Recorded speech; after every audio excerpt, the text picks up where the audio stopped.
So as we pay tribute to our military veterans, many are not getting the help they need when they return home from deployments. So in a two-part special report, the Daily Herald looks at efforts to fight the rising tide of veteran suicide here in Illinois. Marie Wilson from the Herald is here to tell us more about this effort too, which is now actually a law. So good morning, nice to have you here. Good morning, Stacy. Tell us about what's going to be happening. Well, effective January 1st, there's a new state law that requires the State Department of Veterans Affairs to do 8 different things that came out of a Veterans Suicide Prevention Task Force.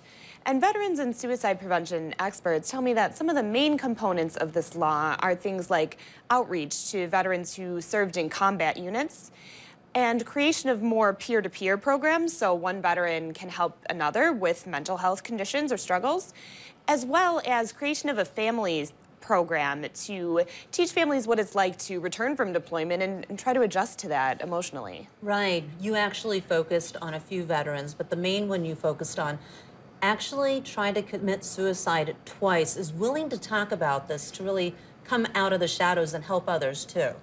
Yes, Darian Blanks has really gotten used to sharing his story, and he's really trying to give back because now that he has been in recovery for about 5 years and started getting help through a social worker, he is studying social work and wants to do that peer-to-peer work in his own life. He wants to counsel other veterans and try to help them when they're going through mental health challenges after they return. He talked about being in a really dark place, losing his family, just everything he suffered through, substance abuse.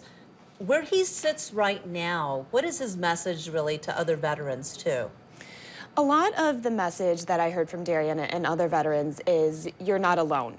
Even though veterans often will feel isolated or will feel like no one in civilian life understands what they're going through. Right. There are other veterans who get that and who've had that experience as well when trying to recover from trauma. So it's interesting that the state is moving forward with this. It's going to be effective January 1st, this new law with this outreach. And I think about our state, the financial situation, the challenges within the state government too, and who's going to be paying for this? And do you see this actually launching and being funded somehow? How is that part of it going to work? The wording of the state law requires the state VA to work with veterans organizations and nonprofits and to seek grants to try to do some of this work.